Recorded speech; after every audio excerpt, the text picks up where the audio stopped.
kwadwane etime de amasem etiawa na nanom ni assemblymen ni unit committee ni mo a mo fifi kura hodo a mo do mo kuru no mo mefa form no ma kuru no na game no enye den enye fe sika no nya ni so eso ma nkwada no nemum ope ni ahofama na omode bebo no ni ho because of say tuonya chigina for na eden ebo enti ma memfa enunsia na menko sabe mpreduasa ntam pesemun Ghana de yawira ho sema ewum ni say nipa obeka kiro say he manko emaja nan so no o ka kiro no ofiri so na eba any saying me ka be si say bonsam tawa wi ntampi se wo pe ba bia no odin pa agency se bo ho dawuro no boys na enum no beka kiro say omo ne mpanimfo na ebo ho dawuro na na enum na eduru ne chie de a ya che wonum e de wonum akoto afiase obaka se na nsen a video bi ba ya na ye de camera to police officer bi anima obo nipa no nsa se onhwe no ama n'anima ma na oye den na wonum no nyina na enum wi wi no yesi anye wonum a ye nchew wonum a ye nchew ye meme nko a nka speaker of parliament e kan asem wi no on fan free soldier barracks on fan free immigration barracks on fan free police barracks because boys no my friend ghetto boy me ensan wo asisi anafa no police station bia e wo Ghana ha obe kirew nipa wo no boboto akurem tina kire ayo officer yemfa no wura e wo de say prisons officer bia ho obe kirew nipa wo no ne wo no nom let's face the fact we ese nipa ejinje nipa na se wo hye mra ma obi a me manipa bi me ya akoa e wo mra ho na obi so me ya de hye Ghana amuta ate se mpanifo bebiri de to omo so se be ebinum ya ahemfo nyina ebinum ya MPs ebinum ya chairman ahodo omo de da party ano ye se omo no wi eye no kore obekom na nipa no no wi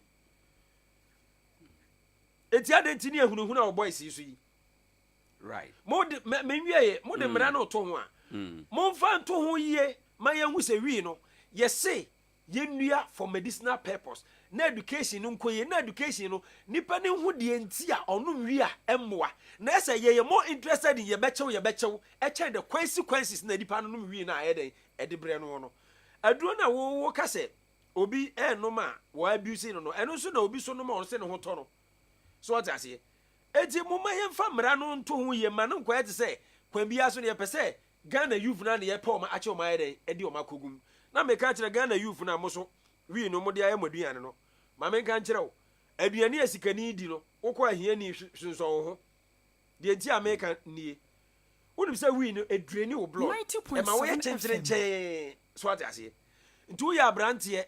na seven preduasan wo hwe de o man ya yei na Ghana babunu bia no wo dache eye at stake wo dache ehu fi se wo mpanimfo na to obi anu a wo dwen ho na se wo de wabra bo beye bola so adidie baby asabi wo kodidi age se otena jepima hodo onim jepima hodo agyanan hodo ayebo na kuakuo ansa na wakwa kodidi nyansa ba ne wom nti me tu mpanimfo na me tu won so fo se hwe ho yie na wi nom e de obekọ se yemu ni nyina so no nyansa ka ho yemu bebire ho ayeti yeyie sabi yefiri akonfofie yefiri ahemfie ansa ba ya na ase da bia yefiri baby a ensa eben ye papa no twa abe enso pa na wonom hye ho so na ma wani mre na abrabo no obi emmo obi se wani abra wo mfa wo hawo enkoto aban so right me da se bebre wani abra wo mfa wo hawo ento obi eso akua ma yentie won so won wadwen ensam na group no so dia ubeyi afiri mu na afi yetima kwa ne speaker of parliament say the new amendment no the passage na omo ye no enye legalization say obetimi akọ na wakọ no wi na na obiri Owoahene say ono dey o disagree say ebeyi death penalty no afiri ho na Sompa community development tournament yenko Owoahene medase akwanya wodi amame fa Sompa tournament no enikan se yehwe Adea Sompa mpanyufo atenase a wo mahehya wo de bre Nkoranza man a enikan na me kai metirima menimo bia waye sa enhyehyeye no bi e de ama omanfo se obehwa mampuntu akonkan nti ya ade a wosenke ni na yesom aya na nkrofo pi na kase ya aya ebino mo mpa de pan so nkai ade boni bi anka be hu se de nkrofo betu aguso yesesa sa narrative no aya ade a yede ahye yetiri ma ache na edi yenyam enu ntie mpo se mo mpanyefo no aye din wo ho a kobo mamane banan kom nchen ade we na sompafo peso mu yo yenso ye wo pepa ne se ye de sa project no ebeba ye kromu ha sei enti sa obeka sa wo twen se wo mpanyefo ntu ana mo ansa na mo soma kwata akire dia enioma be ha wani beto no na kumsedum asefo age ediko mu krom na ate honom na aha enti yen hwe nanka sa atebia na nso yen correct no ena mamefa akromfo ya ya kye omo obrekum de no nso emetwam kakra aya na a police fo no na abrantie na ekase usually omo sam kwan no ho saa na nso yenim ekwan a efa so omutimi tra sa police joint ni na akopem brekum 90.7 FM yenhwe nanka akande ahodo a police fo ni hia no yede be mo no mo de aye omadwuma simple ye communication devices of a pamigina ho over na we so over na communication no aye adwuma etoda so a akande a ekita akromfo no police fo kwa ni nimu half iti ye dwendwen kwan a mo fa so munya asa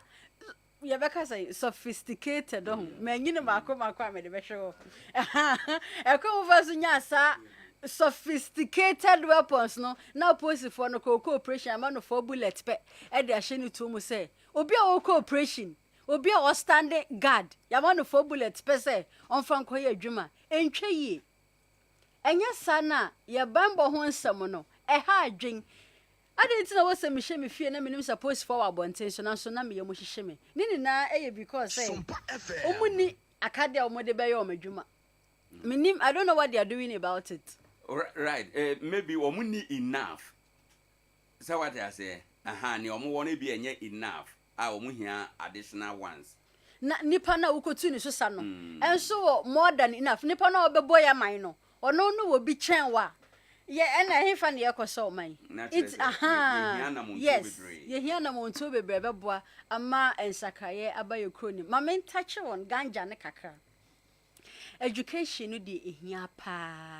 education ni hia enka ye passe mra bi a yenhwe se enka be kirikire ma na asane fom ama obia ate ne ho ase anye sa de a mekwakoka gumenu bi asum se ade no krase se o magye atumu nti enso ebetimi edibi a check. But in fact that is the news out there nipa dodo na edwen na wankyere mu ya menso kakra na etwa masum ena meka sem bi gu apamasum na obeka kyerɛw ebekwa kodu nipa bedu eso no na asam no adane aha nti sa yankase antiensi form MP4 beye election na omo sane ba ha beye campaign sa kwan na so no omo tena mrahye bedwe fie e paase mra bi a omo sensi form eme kyerɛkyerɛ mu nkyerɛ ye ne ehu sɛ de ne omekwanye sa yankase betena ha sei na yaboye pobini ade na ho ne etua mu sa ene kyekye na na mo ba kyekye no so de yempene sa. What raise a fundamental issue ha say at the appropriate time no kra ye nya bredi ho nkomo. Member of Parliament, one of their responsibilities and say they will come and educate us. Say omoba race says school ye beka san nkomo ma kwan no. Ke se ombe kyerɛkyerɛ ye call Parliament no ye mra sumasi emra no say netie say ne wom we na we beba we na we ebesi nanka omo kyerɛkyerɛ sa emra no nyina mu edema ye nso mpɛn bebre no kame ayese sa fundamental assignment no enye de a wo mo ye the appropriate time ye bedi sa nkomo na wa raise ye fundamental issue a was say ye raise in cantonment bisa se wo MP wen ye beka chose o so wa akra uhia wo MP ni na bonkomo serious bi kra wo hwehwe na wo meda se bebre ewo ho ofa pam ma mentie wonso anopei wode ewo ne egudwai de we na wuye afiri mu na yakoye nim na menyane nyina bi anka meka entitene tew mo metene tew no ye mo yatiefo nyina mo esanse aha na uti a wobete ade papa ebebo awasetena na wabrabo ma mensha semfiri Sompa tournament ne so we ya adinya kese ya aba ba bia wo bia fa ho jim mentena tena se kane no ana yakọ ball boy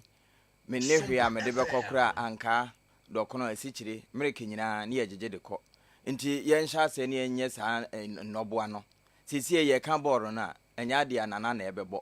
assembly man mobi committee chairman mobi se on ne ba be fa form so no kora mabunu ya na eba bebɔ nti yen hye ye hu nkura ne yen hye ye hu de ne ye mebɔ na fe yen fa nyi bibi mra wahu de nti anna ma kwantu aye dodo ho a ye se ye kokuro kese me se ade a ye wokuro kese ne bi nikitoam ho ne mum se ene kasa fidie bi aba no wo se wonde ode ade papa ne nam nti odi kan ye ajanom da ye se wo emfa ajanom da sen pedie ye ya nupa di akire ne ye se die bi nye bi da nko ne ye yo nti ye de no baaye no ete ajanom se ase na se ye se de community development galeba ende bebo ball na fa tu mpotem pon we ya babo nti uhwe mu nye ball no abo keke dabi na mo ne tie ball na chi ye ntumi hu se kuro asumasi ana kuro obente we no pe ho na ye de sika no ko nti e wo se ye fa ball bo kwan no so na ye hu se o afi we no ye nyina ye kan hia ya yesi akan no e kokuro we so afi da ye hia na ye sensi akan no e be kokuro foforo enti no nye ball no bo akeke de ansa na obi be ball tournament bi obute akire no de ba be petumi bi na age na etoda wono mo de hyehye sa enti enne sampuntu we no sabi fa ne so a obenya nka koben abato ananka wadi monim de mo aba no maka so ona bo na kokwaje forms no maaye abato onye nuru ho nti wo mo twetwe won ho muni di to nkakra akra we ntu 10 5 20 na momfa mefa forms na mommo ya mo beboy fans a mo beje kurom ha nya asa ketwa ene wonu ma mbe hiehyia wo mo ebibi hu sesen wo ya de scouting ebi kura na wanya mu awura nti mommo abo am ho na mommra na Ghana de wa hu de bia meka se contempt che yenye ne o ade bia yesane mra no ho ne ye di nanim kan sisi ye se ye gi wi atomu a enye se wo mo nom na mom ye de ye aduro na mpacho ya de ben na aba na aduro no wi ne ye de beyo me nyini se ya de ba ko binti wo mo nim adesua ne enuro afrafra no ena hu se wi no ma kire akwan ya ye de be fa so ba sisi de parliament mra na o mo aye no omo nhedam mo yade ana aduro ba ko bidin so omunya ka so omo je atompa dia omo aya chi won wi hu nyina omo koyi omo mpie e wo prison no na yen compensate omo na enu achi no omo mom na yese ma omo ye sa adwuma no se ye mra ye nye nkoye chi esanse omo mom na anu no mbie hu no sade etie enim grade ewom ne sade ni taste tie ni dina de dada so na wo akotena parliament a wo so waje atum na mom ye de ye aduro ben ya de ben na aba ho aduro no nti ya ye hwehwemu ahunu se ye form na to ha ohamu nchemu be se aduosian ko aduosian num de wo mu nyina ahyew nti se wo mu nyina ahyew de a ho ya de ne ba ye de no a ene besa nti mu nkyerɛkyerɛ mu matemamufo nte ase na no achi no munya ID card ma wo mo ID card ma hwan mo wo mo ye ho adwuma no adwuma no mu de wo ofitin ebo o tag bo ne ho se wo no wo ye wi farmer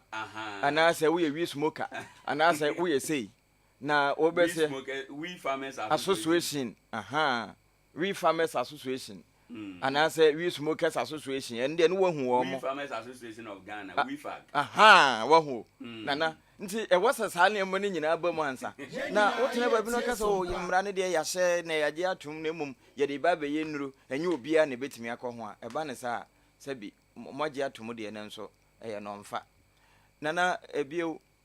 sesie ya yesi ya jiwi atum e de obi tirim se se de emra ja bia nti wo soda no pakura timi de si wanu ena ya sa akwa koyi kumfo mra nso afiri ho sabi wi ya yenya nyintumu dada ekura yinim se ebi ka wano a sabi de nyansa wo mu ntimi nyo obetimi edi bone nti ye ka bonefo bi a wi base ne hwehwe wo mo ena ye yi kumfo mra nso afiri ho de nke be hunehunu wo mo kakra na nyame ampata na ebi kokana no na wo hu se mra no so sese ye yi afiri ho a ene na ne na obi bu ahen kan ebetimi aye ho ene na ye kobra wo nso ye so empafe ene nam nti ye hwene mienu ante saa ye be hye bibi ase na nso yentimi nkonko wie 90.7 nanso yentimi nkowie brother Philip quick 30 seconds na yemfa afrefo na yenko the omni say we enye Ghana nkwa no magiatum for that purpose. Even in China and other nations our momra no strong pa no omo nyina no omo agiatum na said omo kan oko ebi say China say okwa for your omo the seeds omo the fiber traditional and ritual purpose omo the your nations be on mama in legalize ya for export and it's obenye sika e dey free enu bi na Ghana ya ye no enye de obetena kire ha ya no ya no apio profile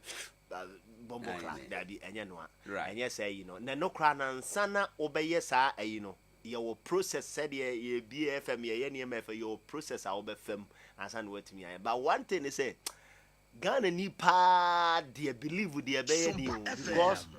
we cry legalize yen kan ho asem da no get to sune niam ne the way see course on and no ya na da bia dem ya na me quick one on the brekum di out by one say Adea cause ye hu ni say na asempa ka etu o wiase ekuta nipa no not less than 857 million. Even military claw no omo wiase nyina omo yom kuta 133 million. Na okwa say kro pa omo individuals wo tuo pa na United States omo ne nipa dodo no wo tuo che nipa omo okro no nti wutim say illegal firearms ade challenge ema wiase nyina nti si ye kan ho asema ni si ye kan tratra say de omo de omo ye yo ye police for no hwan na chi omo ye police for na say omo wo sa skill no say so omo ka so omo be ye adwuma no no mo aye bi abetin aboa tu eno na be omo di adwuma because ye kan ye nipa bi omo ye influential omo say akira Owoahene se bi okwa ye che no kra be ye din se prosecution kra be cause because course bi ni niam obe no ama order from above ne anamontu bi a yes it is individuals and say police for the kind there but yes you hwe kwan fa so ebeti aboa in diverse ways ye be ma because se nipa no o aboa no so o ma ne nam wo fie sa na wanya nam anwe da wanya nam anwe no o de ba wo so enti anya wanye se o de auto ba bi nti ade ne koche wo kra na emfa ho e dia e be ba wo so nti ye hwe sa ade ni me da se bebre ye hwe sa ade abusiafo nkomo yi na ya bobo so e wo hai ubetime e de wadwen kire aba e wo ha na ye ka wo se anopenso ye ne yewura Samuel Sobaka ebetwen enkomo ye municipal stool lands officer ye betwe stool lands for adwuma ye mu dia emfaso e wo mu de ma ye ntemamufo emfaso wo mu de ma assembly ene ade ene ma be na wo mu hwe so ene ma be na fa wo mu nsam na ene ma na ye fa wo mu nsam no kodi wo mu nsam a wo mu ye de na wo adane amatemamufo ene emu nsam ahodo pi wo ha enom 0598994994 0598994994 na wa joining nkomo no ma remfi nso se program ye live wo ye Facebook no so Sompa 90.7 FM na ave wa joining nkomo no. Hello, good morning. Good morning. Udin ni ba bia o kasa efi. Hello. Metia pam ne busha dom ni na. Ye da se ma yenko yanim. Nana breje ja fe ni o. Wada ro ma yenti nana. Me so ka tira pam se e ya o tra radio so o mo mate. Na ne wo fa kro pe bi ni ba bia bi o. Ya da se yenko yanim. Yo, ni America bi ba ko pa ka se ne nana o bi e bo asama o ka no. Nana no kwatem ne ni se emra ida ho mpo fe ku a ye ku yen. Na mo se ayi mra na firi ho. Na je se mo wie o. Ate na mo se mrantie no ni timodemfo no den se o mu ni awu. Me de ne nana ya de emra ni de yi firi ho a ha de na enye kra daake yen kwa be basa fa enye. De to so mienu. Nana na ma yan wo hoyi yan fa ya senche. Na ma yan yan fa ya senche. Mo ba ti ya tum dandia. Bro ni se obro kura bia onche no. Me ne wo krata ma otumi ma bia bi. Masuma ba sa je ko mani pass ma mania ya tro. Enti se wi ni ya de papa se bia dia ne omunya omo no. Bi ni se se nya so dia anda ya mra. Na fa so bia ma. Ye da se. Ni nkan nkan bi mu ajire. Nya me nka mo. Anka won so ho. Good morning, Yura. Amen. Hello, good morning. Good morning, sir. Me ba so ni ba bia kasafi. Ajeba for Ador FM. Amen. Wada ro ma me enti o. Me pese unka mama ye education keke me try wi. No a, o se beginning now mo kan si aji na to follow. running one of your sister stations, so much you say. Tap will be now or more canon. We could any gun has a see. And then we will say, we have some Dana say, no better, Ben, we want a mocha. Also, none of Chase with one of my judgment, the Bindi Ghana.